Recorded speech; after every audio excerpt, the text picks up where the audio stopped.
Hello दोस्तों, welcome on the channel. मेरा नाम है आयुष। दोस्तों, आप किस सेना को ज्वाइन करना चाहते हैं? इंडियन आर्मी को, इंडियन नेवी को या फिर इंडियन एयरफोर्स को?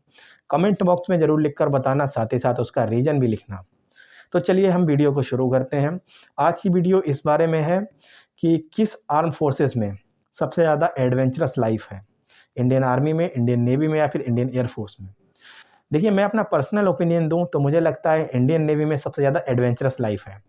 इंडियन नेवी में आप अगर ज्वाइन करते हैं तो आप बोर नहीं होंगे पूरी सर्विस में, और आपका टाइम कैसे निकल जाएगा आपको पता ही नहीं चलेगा। देखिए, इसका रीज़न ये है कि इंडियन नेवी एक 3 डायमेंशनल फोर्स है। इसमें एरोप्लेन्स भी होते हैं, इसमें शिप्स भी होते हैं, इसमें सबमरीन्स भी होते हैं और आप लैंड पर भी सर्विस करते हैं। तो देखिए, अगर आप एयरफोर्स की बात करें तो उसमें एरोप्लेन्स होते हैं, बट उनको मोस्टली ऑफिसर उड़ाते हैं। तो अगर आप एज एन एयरमैन ज्वाइन करते हैं तो आपकी लाइफ में क्या ही एडवेंचर रहेगा, आपको एरोप्लेन तो उड़ाने के लिए नहीं मिलने वाले हैं।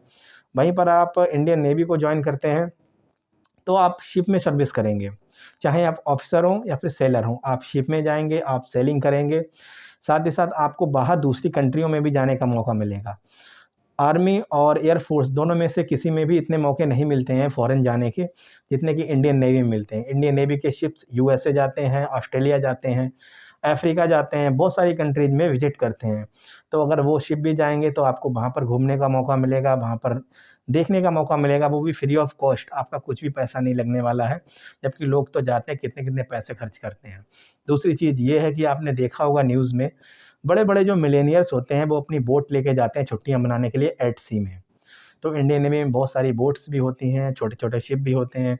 आपको वो मौके फ्री में मिलेंगे। आप एट सी में जाएँगे अपने शिप में और आप अच्छे से वहाँ पे एन्जॉय करेंगे, आप अपना काम भी करेंगे। आप सनसेट देखेंगे, सनराइज़ देखेंगे और फिशरमैन जो फ़िशिंग करते हैं वो देखेंगे, आप कोस्टल व्यूज़ देखेंगे, आइलैंड्स देखेंगे। तो इससे ज़्यादा ब्यूटीफुल और क्या ही हो सकता है।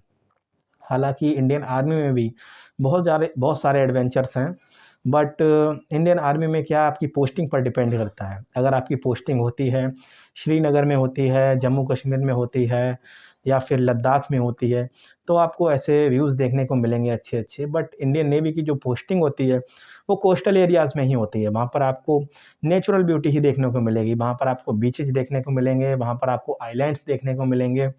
और बड़े-बड़े मोस्टली सिटीज़ होते हैं, जैसे कि विशाखापट्टनम हुआ, मुंबई हुआ, इन शहरों में इंडियन नेवी के बेसेस होते हैं। तो आप वहीं पर रहेंगे, आप शिप्स में रहेंगे। अगर आप सबमरीन जॉइन करते हैं, तो आपको सबमरीन सबमरीन का भी एक्सपीरियंस मिलेगा। अगर आप एविएशन ब्रांच को जॉइन करते हैं, तो आप एरोप्लेन्स भी देखेंगे और आप उनमें भी फ्लाई कर सकते हैं। तो इस तरह से मुझे लगता है, अगर आप एक एडवेंचरस आदमी हैं, तो आपको इंडियन नेवी जॉइन करनी चाहिए। आप बिल्कुल भी बोर नहीं होंगे इंडियन नेवी में। और अगर आपको इंडियन नेवी जॉइन करनी है तो आप अगर एक सेलर के रूप में जॉइन करना चाहते हैं तो आप 12th के बाद अप्लाई कर सकते हैं। बट अगर आप एक एक ऑफिसर के रूप में जॉइन करना चाहते हैं तो आपको एनडीए के थ्रू आना पड़ेगा। अगर आप एनडीए में सेलेक्ट नहीं हो पाते हैं, फिर आपको बीटेक करनी पड़ेगी। आपको बीए या बीएससी करने के बाद इंडियन नेवी आने आने का मौका नहीं मिलेगा। अगर आपको इंडियन नेवी में आना है तो आपको बीटेक ही करनी पड़ेगी after graduation. So that's all for the video. आपको मेरी दी हुई इन्फॉर्मेशन कैसी लगी कमेंट बॉक्स में ज़रूर लिखना। साथ ही साथ आप अपने व्यूज़ भी रख सकते हो कि आप किस फोर्सेस को जॉइन करना चाहते हो और क्यों जॉइन करना चाहते हो, और आप मेरी दी हुई जानकारी से सहमत हैं या नहीं सहमत, वो भी बता सकते हैं। So that's all for the video. जय हिंद।